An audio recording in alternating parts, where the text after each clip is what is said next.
નમસ્કાર મિત્રો, હું કનૈયાલાલ મીરાણી આપની પોતાની મનગમતી યુટ્યુબ ચેનલ શિક્ષણ સફરમાં આપનું સ્વાગત કરું છું। આ ચેનલ ઉપર શૈક્ષણિક માહિતી, અભ્યાસક્રમ, શિષ્યવૃત્તિ પરીક્ષાઓ, સરકારી યોજનાઓ, સ્પર્ધાત્મક પરીક્ષાઓ તથા કમ્પ્યુટર અને ટેકનોલોજીને લગતા વિડીયો અપલોડ કરવામાં આવે છે। હજી સુધી તમે જો આ ચેનલને સબસ્ક્રાઇબ ના કરી હોય તો સબસ્ક્રાઇબ કરી દેજો, તમારા મિત્રોને શેર કરી દેજો અને બેલ આઇકન દબાવી દેજો જેથી અમારા નવા વિડીયોની અપડેટ આપને મળતી રહે। નમસ્કાર મિત્રો, આજે આપણે તારીખ 6/1/2024 રોજ લેવાયેલી ધોરણ 6ની ગુજરાતી વિષયની એકમ કસોટી જે છે એની આપણે વાત કરીશું। આ એકમ કસોટી જે છે એ એકમ 5માંથી એટલે કે 5મા પાઠમાંથી લેવામાં આવી છે અને આની આપણે સંપૂર્ણ પ્રશ્ન બેંકનું સોલ્યુશન છે એ આપણે આપણા આ વિડીયોમાં જોઈશું, જેનો તમને સમય છે એ 1 કલાક રહેશે અને આ પ્રશ્ન બેંકમાંથી તમને કુલ 25 ગુણનું તમારા શિક્ષક છે એ તમને આપશે, જે તમારે લખવાનું રહેશે। પરંતુ આ વિડીયોમાં આપણે સંપૂર્ણ સોલ્યુશન છે આખું પ્રશ્ન બેંકનું સોલ્યુશન છે એ આપણે જોઈશું, જેના કારણે તમે દરેક પ્રશ્નોને સરળતાથી સમજી શકો। જો તમે હજી સુધી આ ચેનલને સબસ્ક્રાઇબ ના કરી હોય તો સબસ્ક્રાઇબ કરી દેજો અને સાથે સાથે તમારા મિત્રોને પણ આ શેર કરી દેજો, જેના કારણે એમને પણ આ પ્રશ્નોના જવાબ છે એ સરળતાથી મળી શકે અને પ્રશ્ન બેંકનું સંપૂર્ણ સોલ્યુશન છે એ લોકો જોઈ શકે। ચલો આપણે પ્રશ્ન 1ની વાત કરીએ તો નીચે આપેલી ઘટના છે તમારે વાર્તા સ્વરૂપે લખવાની છે અને એને સંવાદ લખવાના છે। તો આપણે અહીંયા સંવાદ જોઈએ। પપ્પાની વાર્તાના આધારે મિની અને તેના પપ્પા વચ્ચે થયેલી વાતચીત સંવાદ સ્વરૂપે લખો। તો મિની, જે પપ્પા આજે મારે રજા છે। પપ્પા કહે મારે ઓફિસ શરૂ છે પણ ઘરકામ કરવા આવતા માજી તારું ધ્યાન રાખશે। મિની કહે પણ પપ્પા મારી ચિંતા ના કરો, હવે હું મોટી થઈ ગઈ છું। પપ્પા કહે ઓકે બાબા। માજી તમે મિની કહે ત્યારે ઘરે જવા નીકળી જશો। મિની કહે અરે પપ્પા, ઓફિસ જવા નીકળતી વખતે પાઉચ તો સાથે લેવાનું ભૂલી ગયા, ભારે કરી હેરાન થશે। બીજું તો ઠીક, અહીં ઘરે ભૂલી ગયા છે, હું યાદ આવતે તોય સારું, લાવ ઓફિસે ફોન કરીને કહી દઉં, નહીં તો રસ્તામાં પડી ગયાની ચિંતા કરશે। પપ્પા કહે મનોમન મારું પાઉચ હું કદાચ ઘરે જ ભૂલી ગયો હોઈશ। મિની કહે પપ્પા મારે આજે જમવામાં દાળ ભાત ખાવા છે। પપ્પા કહે પણ મિની, દાળ બનાવવા જાઉં તો હળદર મીઠુંવાળું પાણી બની જાય છે। મિની કહે આહા હા કરીને હસે છે।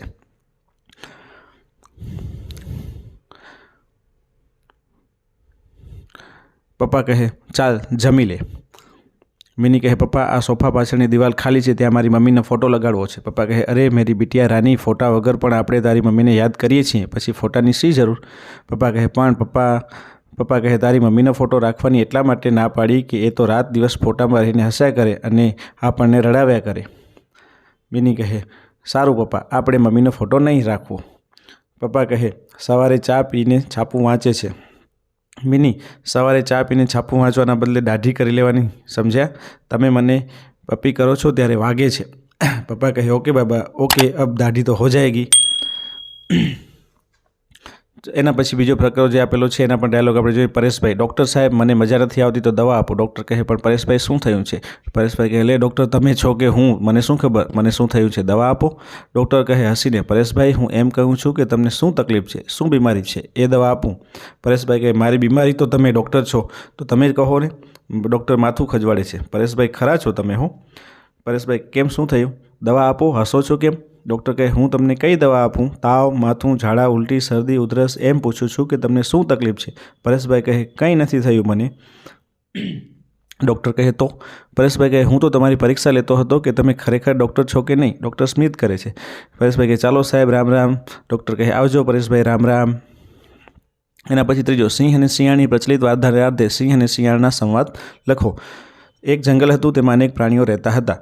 સિંહ જંગલમાં બધા પ્રાણીઓમાં જાહેરાત કરી કે જંગલના રાજા સિંહ બીમાર પડ્યા છે, તો બધા પ્રાણીઓએ તેમની ખબર કાઢવા પણ ફરતી સિંહના ઘરે જવામાં નક્કી કર્યું। શિયાળ મનોમન કહે સિંહ રાજાએ મગજ દોડાવ્યું શિકાર માટે હું। સિંહ કહે જે પ્રાણીઓ તેની ખબર કાઢવા આવતા તેને ગુફામાં જ મારી નાખતો અને પોતાનું ભોજન લઈ બેઠા મેળવતો, પણ શિયાળ તેમની ખબર કાઢવા ન આવ્યું। શિયાળ કહે હું એમ હાથમાં નહીં આવું સિંહ રાજા। સિંહ કહે ગુફાની બહાર શિયાળને જોઈને અરે શિયાળ, તમને એમ ન થયું કે હું આપણા રાજાની ખબર કાઢી આવું? શિયાળ કહે સિંહ રાજા હું આવત તમારી ખબર કાઢવા, પણ તમારી ગુફામાં બધા જ પ્રાણીઓના આવવાના પગના નિશાન છે, પણ એકેના બહાર જવાના નથી, એમ કહીને ત્યાંથી નાસી ગયું। સિંહ કહે ચાલાક, ચતુર, હોશિયાર શિયાળ, તું મારા હાથમાં આવ।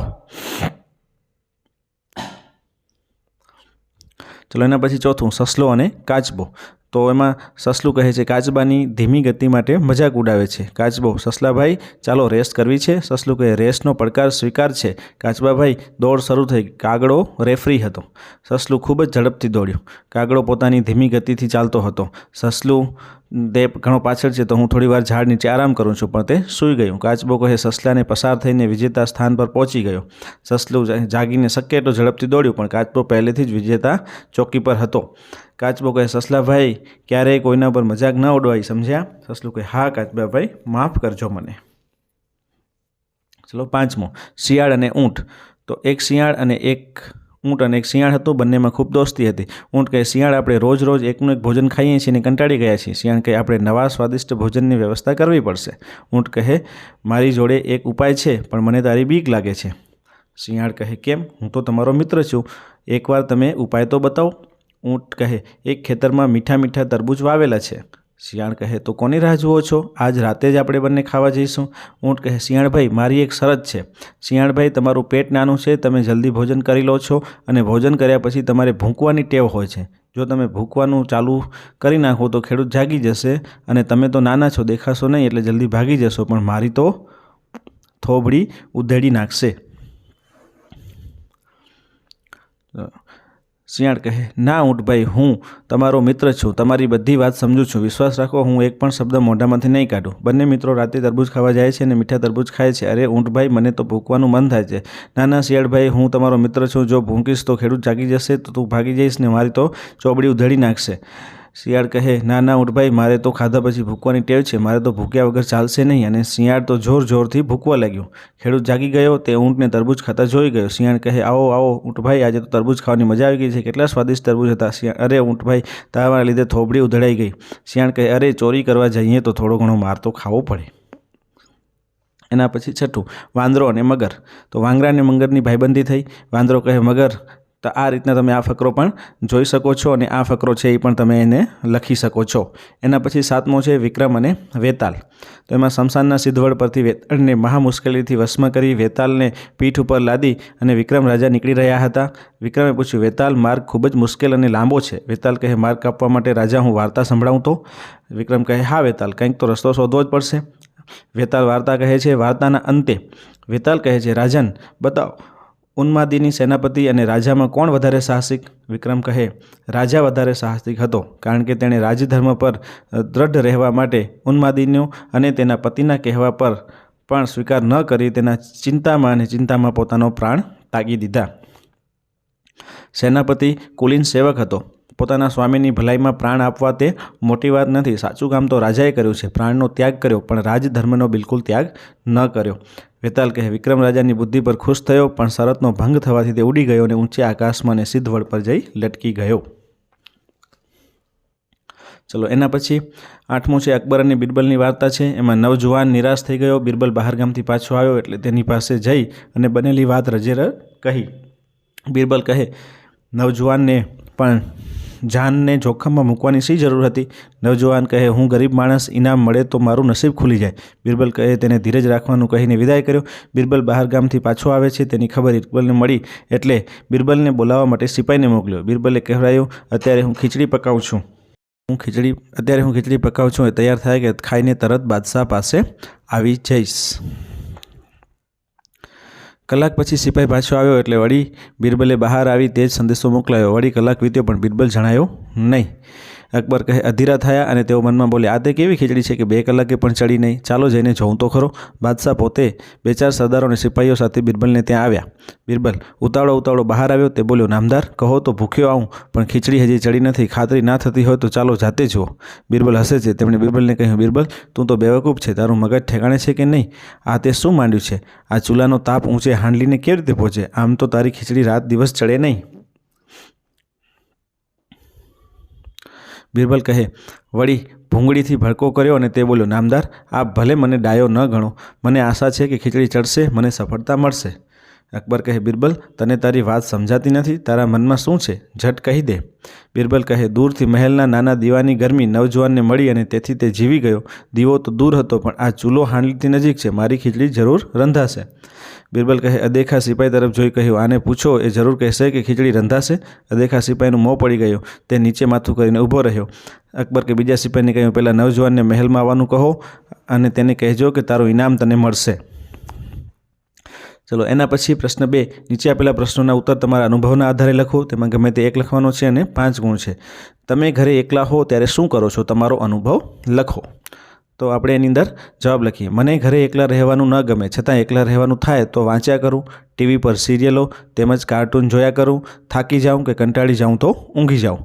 કોઈવાર બહેનપણીઓના ઘરે બોલાવી ધમાચકડી કરું અને મોટી બહેનપણીઓ જ્યારે મારા ઘરે આવે છે ત્યારે અમે એક સાથે રમીએ છીએ, ખાઈએ છીએ અને ખૂબ જ મજા કરીએ છીએ. ચલો, બીજો. તમારા મમ્મી પપ્પા તમારી કાળજી લેવા માટે શું કરે છે? તો એનો જવાબ છે, મારા મમ્મી પપ્પા સવારે મને પ્યારથી ઉઠાડે છે. મારા મમ્મી સવારે મને નાસ્તો અને દૂધ ફરજિયાત આપે છે. ત્યાર પછી મારા સ્કૂલના ટાઈમ ટેબલ પણ સ્કૂલ બેગ ભરવી, હોમવર્ક કરો, લંચ બોક્સ તૈયાર કરવું અને દરેક વસ્તુની મમ્મી કાળજી લે છે. મારા પુસ્તકો, પેન, પેન્સિલ, જરૂરિયાતોની દરેક વસ્તુ મારા પપ્પા મને લાવી આપે છે. મારા મમ્મી પપ્પા મારી નાનામાં નાની બાબતોની કાળજી રાખે છે. 3. જો તમારા મમ્મી થોડાક દિવસ માટે બહારગામ જાય તો તમારા પરિવારને શી મુશ્કેલી પડે? તો જવાબ, મમ્મી ઘરમાં સૌની કાળજી લે છે. જો તે થોડાક દિવસ બહારગામ જાય તો ઘરના સમયપત્રકમાં અવ્યવસ્થા ખોરવાઈ જાય છે. હું મારા સ્કૂલ, ટ્યુશન પર સમયસર પહોંચતો નથી. મારું હોમવર્ક, લંચ બોક્સ, મારો ઉઠવા જાગવાના સમયમાં મુશ્કેલી પડે છે. પપ્પા સમયસર ઓફિસે ટિફિન લઈ જઈ શકતા નથી.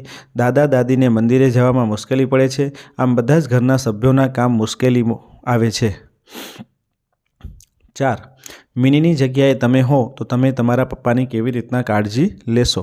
તો જવાબ, મિનીની જગ્યાએ હું હોત તો મારા પપ્પાની દરેક વસ્તુ માનું અને જેમ કહે તેમ તે પ્રમાણે કરી સાથે રહું. મારા પપ્પા ઓફિસે જવા નીકળે ત્યારે તેમનું ટિફિન, પાઉચ વગેરે યાદ કરાવું ને આપું. મારા પપ્પાને રાત્રે ઘરે આવે ત્યારે તેમને પગ દબાવી દઉં. પપ્પાની દરેક વસ્તુનું ધ્યાન રાખવું, જેવી કે ખાવાની, પીવાની, તેની દવાઓ, તેમના કપડાને ઇસ્ત્રી કરવી વગેરે બાબતોની કાળજી લઉં. 5. મારા પપ્પા વાર્તાને આધારે તમારા પપ્પા વિશે 5-7 વાક્ય લખો. તો મારા પપ્પાનું નામ મયંકભાઈ છે. મારા પપ્પા એક ઉદ્યોગપતિ છે. પપ્પા સવારે જલ્દી ઉઠી જાય છે અને પછી તૈયાર થઈને ભગવાનની પૂજા કરે છે. મારા પપ્પાને ક્રિકેટ રમવી ખૂબ ગમે છે. મારા પપ્પા ખૂબ જ શાંત સ્વભાવના છે. મારા પપ્પા વડીલોનું આદર અને સન્માન કરે છે અને મને પણ શીખવે છે કે હંમેશા વડીલોનું આદર અને સન્માન કરવું જોઈએ. મારા પપ્પા દાદા દાદીની ખૂબ સેવા કરે છે. પપ્પા મારી બધી ઈચ્છાઓ પૂરી કરે છે. પપ્પા મારા પરિવારના બધા જ લોકોનું જરૂરિયાતોનું ધ્યાન રાખે છે. મારા પપ્પા દુનિયાના સૌથી પ્રિય પપ્પા છે. ચલો, એના પછી પ્રશ્ન 3. વાક્યમાં રહેલા ભાવને ઓળખી અને કૌંસમાં આપેલા ભાવસૂચક શબ્દોને વાક્યના અંતે તમારે લખવાના છે. તમને અહીંયા વિભાગ A ગમે તે એક વિભાગની અંદર લખવાનું છે. સૌથી પહેલું, મિની હંમેશા નાચતી કૂદતી રહેતી, આનંદ. મમ્મી ફોન કરીને મારી ખબર અંતર પૂછતી, કાળજી. 3. પિતા મારી પાસે બાબતનો ખ્યાલ રાખતા, ચિંતા. 4. તેઓ ઘડીભર તો આભા બનીને અમારી સામે જોઈ રહ્યા, વિસ્મય. 5. વર્ગમાં બધા જ તેની હાંસી ઉડાવતા, મસ્કરી. વિભાગ B. પહેલું, શું કરવું અને શું ન કરવું એ જ ખબર પડતી નહોતી, બેચેની. 2. દિલમાં ખૂબ ઉચાટ હોવાથી તે આમ તેમ આટા મારે કરતા, અકળામણ. રાજવીરના ચહેરાની રેખાઓ હંમેશા તંગ અને ખેંચાયેલી રહેતી, ગુસ્સો. મિત્તલે મલ્હારના ગાલ ઉપર હેતથી ટપલી મારી, વહાલ. તેઓ 2 હાથ જોડીને વિનંતી કરતા હતા, આજીજી. એના પછી વિભાગ C. મિનીને પપ્પાની વાતમાં થોડી શંકા ગઈ, સંશય. હાસ, હવે કામ પૂરું થયું, નિરાંત. પપ્પા ભાખરીના જાત જાતના આકારો મિનીને બતાવીને ખૂબ હસાવતા, રમૂજ. પપ્પા ડાયરીમાં તારીખ પ્રમાણે હિસાબની નોંધ રાખતા, ચોકસાઈ. વાહ, તારા અક્ષરો તો નર્યા મોતીના દાણા છે, પ્રશંસા. ચલો, એના પછી વિભાગ D. મિની પપ્પાના ફોટાને ઘણીવાર સ્થિર થઈને જોઈ રહી, વિસ્મય. મિની ઘરે એકલી જ રહી. એને ન તો કોઈ બહેનપણીને બોલાવી કે ન તો ટીવી જોયું, એકલતા. પલકે મેળામાં જવું છે એટલે જવું છે એવી હઠ લીધી, જીદ. મિનીએ પોતાના મનનો ઉંભરો પિતા પાસે ઠાલવ્યો, આવેશ. જિજ્ઞેશને હંમેશા નવું નવું જાણવાની ઈચ્છા હતી, જિજ્ઞાસા. ચલો, વિભાગ E. પહેલું, ગાંધીજીએ બીમાર પિતાની ખૂબ સેવા કરી, ચાકરી. મંદોર ખાનને પોતાના દીકરાના મારનારને જીવતદાન આપ્યું, ઉદારતા. પિતાજીની વાત સાંભળી હું ખૂબ જ નિરાશ થયો, હતાશા. ફકીરે ગરીબની દુઆ સાંભળી, યાચના. બા એકદમ ભલી અને ભોળી હતી, સરળતા. એના પછી પ્રશ્ન 4 છે, જેમાં યોગ્ય જોડકા જોડી અને અર્થપૂર્ણ વાક્ય બનાવવાના છે. ગમે તે એક વિભાગ લખવાનો છે. પહેલું, માથું ન ઝુકાવવું, હાર ન માનવી. મોહનલાલે પોતાની વાત પર માથું ન ઝુકાવ્યું. આંખ લાલ કરવી એટલે કે ગુસ્સો કરવો. કિશોરે નિશાંત પર ગુસ્સે કરતાં તેની આંખ લાલ થઈ ગઈ. કાન સરવા કરવા એટલે ધ્યાનથી સાંભળવું. અનિતાએ વર્ષાની વાતમાં કાન સરવા કર્યા. નાક કપાવવું, આબરૂ જવી. આખા ગામમાં અનિતાએ નાક કપાવી નાખ્યું. ચલો પછી હોઠ કરડવા એટલે કે ગુસ્સો વ્યક્ત કરવો. મનોજે પંકજ ઉપર ગુસ્સો વ્યક્ત કરતાં પોતાના હોઠ કરડ્યા. ચલો એના પછી કેળ ભાંગી જવી એટલે કે જુસ્સો તૂટી જવો. મારા માસીના લગ્નમાં મારી કેળ ભાંગી ગઈ. પગ ન ઉપાડવા, હિંમત ન ચાલી. મને શાળાએ જવામાં મારો પગ ન ઉપડ્યો. છોભીલા પડવું એટલે કે શર્મિંદુ થવું. મારા વર્ગનો એક છોકરો જૂઠ બોલતા પકડાયો, તેથી શિક્ષક સામે છોભીલા પડવા જેવું થયું. કળ વળવી એટલે કે નિરાશ થવી. 1 વર્ષ પછી મારા પપ્પાને ધંધાની કળ વળી. પછી હાથ ધોઈ નાખવા એટલે આશા છોડી દેવી. મારા મમ્મી પપ્પાએ મારી મોટી બહેન પર હાથ ધોઈ નાખ્યા. પછી છે મેથી પાક ચખાડવો એટલે કે મારવો. મારા પપ્પાએ મારા મોટા ભાઈને મેથી પાક ચખાડ્યો. કળ વળવી, નિરાશ થવી. 1 વર્ષ પછી મારા પપ્પાને ધંધાની કળ વળી. આંખમાં ધૂળ નાખવી એટલે છેતરવું. મારી પાકી બહેનપણીએ મારા આંખમાં ધૂળ નાખી. દાળ ન ગળવી એટલે ફાવવું નહીં. પરીક્ષામાં ચોરી કરવામાં વિદ્યાર્થી શિક્ષક સામે દાળ ન ગળી. હાથ મિલાવવા, દોસ્તી કરવી. મનોજ અને કાનજીએ સામે હાથ મિલાવ્યા હતા. હથેળીમાં ચાંદ દેખાડવો એટલે કે લાલચ બતાવવી. જાનકી પિનલને હથેળીમાં ચાંદ દેખાડ્યો. હૈયે ટાઢક વળવી, શાંતિ થવી. મારે શાળામાં પ્રથમ નંબર આવ્યો તેથી મને ટાઢક વળી. શ્રાવણ ભાદરવો વરસવો, ચોધાર આંસુ વહેવા. મારી મમ્મી મારી નાની બહેનને ખીજાય ત્યારે તેની આંખમાં શ્રાવણ ભાદરવો જ વરસતો હોય છે. ગળે ઉતરવું, સમજાવવું. મારા મમ્મીની વાત બરાબર મને ગળે ઉતરી ગઈ. મૂછ મરડવી, અભિમાન કે સુરાતન બતાવવું. કાંતાબેન કૈલાસબેનની વાતમાં મૂછ મરડતા જ હોય છે. ચલો એના પછી પેટનું પાણી ન હલવું, કશી અસર ના થવી. સોનલબેનને પોતાના દીકરાનું પેટમાં પાણી પણ નહોતું હલતું. 1ના 2 ન થવું, વાત પર મક્કમ રહેવું. દર્શન અને મયંક 1ના 2 ના થયા. પગે પાંખો ફૂટવી, ખૂબ જ ઉત્સાહમાં આવી જવું. ખેલ ગરબા સ્પર્ધામાં પ્રથમ નંબર આવતા મારા પગે જાણે પાંખ ફૂટી. લોઢાના ચણા ચાવવા, અત્યંત મુશ્કેલ કામ કરવું. મનોજને તેના પપ્પા સામે જવું એ લોઢાના ચણા ચાવવા જેવું છે. એના પછી ગળે ડૂમો બાજી જવું એટલે કે ગળગળા થઈ જવું. મંજુબેનને પોતાના દીકરાને વાર્તા સંભળાવતા દીકરો ગળગળો થઈ ગયો. ચલો એના પછી આપણે પ્રશ્ન 5, નીચે આપેલા વાક્યમાંથી ક્રિયાનો કરનાર અને ક્રિયા દર્શાવનાર પદને ઓળખવાના છે, ગમે તે 5. તો અહીંયા સૌથી પહેલાં મધમાખી પુષ્પો પરથી મધુરસ એકઠો કરે છે, તો ક્રિયાનો કરનાર મધમાખી અને ક્રિયા દર્શાવનાર પદ એકઠી કરે. બીજું, પપ્પા મિનીને હસાવવા માટે પ્રયત્ન કરતા હતા, તો ક્રિયાનો કરનાર પપ્પા અને ક્રિયા દર્શાવનાર પદ એ પ્રયત્ન કરતા. ત્રીજું, મમ્મી પપ્પાના ફોટાને ટીના આશ્રયથી જોઈ રહી, તો ક્રિયાનો કરનાર છે એ ટીના અને ક્રિયા દર્શાવનાર પદ છે જોઈ રહી. ચોથું, ડૉક્ટર પરેશભાઈનું મોં તપાસે છે, તો ક્રિયાનો કરનાર ડૉક્ટર અને ક્રિયા દર્શાવનાર પદ તપાસે છે. પાંચમું, સંજયે પુસ્તકના પાના ઉથલાવ્યા, તો ક્રિયાનો કરનાર છે સંજય અને પદ છે પાના ઉથલાવવા. ટીનુની નોટ જોઈને ટીકુએ ટીખળ કરી, તો ક્રિયાનો કરનાર ટીકુ અને પદ છે ટીખળ કરવી. ઝવેરચંદ મેઘાણીએ પુસ્તક લખ્યું, તો ક્રિયાનો કરનાર ઝવેરચંદ મેઘાણી અને ક્રિયા દર્શાવનાર પદ છે પુસ્તક લખ્યું. 8મું, કસ્તુરબા હસીને બોલ્યા, તો ક્રિયાનો કરનાર છે કસ્તુરબા અને પદ આવશે હસીને બોલ્યા. દાદીમાએ વાર્તા કહી, તો ક્રિયાનો કરનાર દાદીમા અને ક્રિયા દર્શાવનાર પદ છે વાર્તા કહી. રવિશંકર મહારાજે ઉપવાસ કર્યો, તો ક્રિયાનો કરનાર છે રવિશંકર મહારાજ અને ક્રિયા દર્શાવનાર પદ ઉપવાસ કર્યો. જે 11મું, હું ગુરુજી પાસે જાઉં છું, તો ક્રિયાનો કરનાર હું અને ક્રિયા દર્શાવનાર પદ જાઉં છું. 12મું, વિદ્યાર્થીઓએ શાંતિથી વાર્તા સાંભળી, તો ક્રિયાનો કરનાર વિદ્યાર્થીઓ અને પદ આવશે વાર્તા સાંભળવી. 13મું, મેહુલ નાટકમાં મંદોદરી બન્યો હતો, તો ક્રિયાનો કરનાર મેહુલ અને પદ છે બન્યો હતો. 14મું, કૂતરું ગોળ ખાઈ ગયું, તો ક્રિયાનો કરનાર છે કૂતરું અને પદ આવશે ખાઈ ગયું. 15મું, હરણ ઝડપથી દોડ્યું, તો ક્રિયાનો કરનાર હરણ અને પદ આવશે દોડ્યું. રોહને 2 હાથ જોડી નમસ્કાર કર્યા, તો ક્રિયાનો કરનાર રોહન અને પદ આવશે નમસ્કાર કર્યા. એના પછી 17મું, માખી ગોળ ઉપર બેઠી, તો એની અંદર જવાબ આવશે માખી અને પદ આવશે ઉપર બેઠી. ધૂણો કોટડા જવા માટે નીકળ્યો, તો ક્રિયાનો કરનાર છે ધૂણો કોટડા અને એનામાં પદ આવશે નીકળ્યો. પછી નીતાએ ગીતાને લાલ રંગની પેન આપી, તો ક્રિયાનો કરનાર છે નીતા અને પદ આવશે પેન આપી. પછી 21મું, મિત અને સ્મિત સાથે મળીને કામ કરે છે, તો ક્રિયાનો કરનાર મિત અને સ્મિત અને ક્રિયા દર્શાવનાર પદ કામ કરે. નીલમ અને નિરાલી ખેતરે ગઈ, તો ક્રિયાનો કરનાર નીલમ અને નિરાલી પદ આવશે ખેતરે ગઈ. હું થોડી વારમાં આવું છું, તો ક્રિયાનો કરનાર હું અને પદ આવશે આવું છું. પછી 24મું તમે જાઓ તો ક્રિયાનો કરનાર છે તમે અને પદ આવશે જાઓ. હું લખું છું તો ક્રિયાનો કરનાર હું અને પદ આવશે લખું છું. તો આ રીતે મિત્રો આપણે અહીંયા કને આખા સંપૂર્ણ પ્રશ્ન બેંકનું સોલ્યુશન છે એ આપણે અહીંયા કને કરી લીધું છે. અને આ સંપૂર્ણ પ્રશ્ન તમે આ વિડીયોને સ્ટોપ કરી અને તમારી નોંધપોથીમાં ઉતારી લેજો, અથવા તો તમે એને સરળતાથી 1-2 વખત વાંચીને યાદ પણ રાખી શકો છો. તો અહીંયા આપણું આ સંપૂર્ણ પ્રશ્ન બેંકનું સોલ્યુશન પૂર્ણ થાય છે.